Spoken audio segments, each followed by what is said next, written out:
Hi, this is Josh Beather with TauntonGuitarLessons.com. This is video number 3 in our How to Become a Better Guitar Player today. In the last video, we went over a really simple way to come up with a bass line and use it to create music of your own. I made a really simple little bass line that went A, C, D, C. All right, and it went like this. Notice I'm using all index finger with the left hand. Okay, so now we're going to make power chords. A power chord is just, we add one extra step to what we just did. Index finger is going to go on that A note, which is on the 5th fret on the low E string. And I'm just going to leave it there. I'm not going to press yet. And I'm going to make sure that my middle finger is in line with the middle finger. That's from video 1, so that I can do a stretch in a second. Now, to make a power chord, the first thing you need is a letter. So I chose the letter A, and I put my index finger on A. Now, to make the power chord, we're going to take our ring finger and put it on the next string, so the A string, 2 frets higher. So my index finger is going to be on the 5th fret, and my ring finger is going to be on the 7th fret. And now that they're both there, I press both down at the same time. And now you want to hit both strings, the A and the low E string.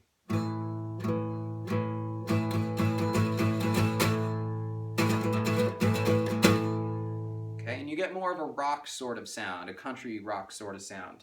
Now, that's it for power chords. So if I want to make a C power chord, I put my index finger on a C note, and then I add my ring finger 2 frets higher on the neighboring string, and I press them both down at the same time, like this.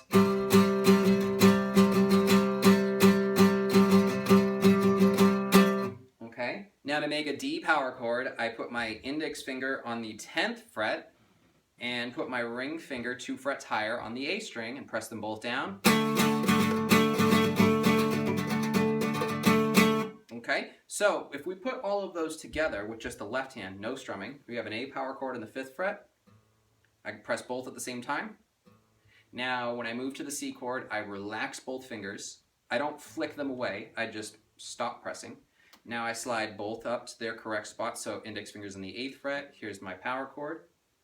And then I move to the D power chord, and then I move back to the C power chord. And you're going to practice doing that until that starts to become a little easier. It doesn't matter how it sounds right now. Okay, so you're going to do that 5 times.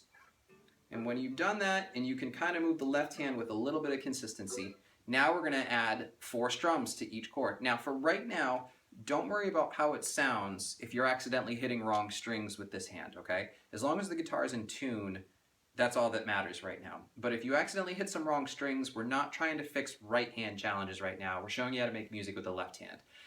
In the intro lesson with me or in future videos and articles on my website, I go into how to train the right hand. Right now we're just trying to make music, so here we go. A power chord. 8th fret for a C power chord. Notice now I'm going slower because there's more information. 10th fret, D power chord. Back to the 8th fret for C. And we just keep doing that over and over again.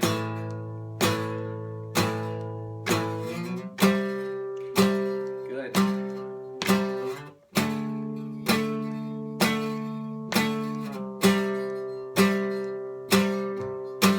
Okay, so what I want you to do is I want you to take the chord progressions that you made up last time, which you did that assignment, right? You wrote out these 4 letters in different orders and practiced moving your index finger. Okay, so now you can just start adding power chords to them, and you'll make them into rock songs and country songs. And you're going to start training 2 of your most important fingers in guitar playing, the index and the ring finger, and you're going to be making music. And if I came in and said, hey, we're going to do a song today, it goes D, C, G, and then back to D. You know to find a D note, a C note, a G note, go back to a D, and then you can practice doing them as power chords, and you're ready for the show. You can learn this. You can do it. It has nothing to do with natural talent. It has to do with persistence and commitment, which is step 1 in video number 1. So if you're committed, just keep doing this process. Make sure you're not pointing the guitar at the floor. Make sure your wrist is down. Okay? Now, if you're still wanting more and you want to get more lessons, more out of your guitar playing, now you should go to TauntonGuitarLessons.com and go to the form where click the button that says click here for your free intro lesson. Fill out the form and set up an intro lesson with me, and I will gladly help you get to the next level so much faster than if you were just doing this on your own. But you're learning some really cool tips and tricks right now.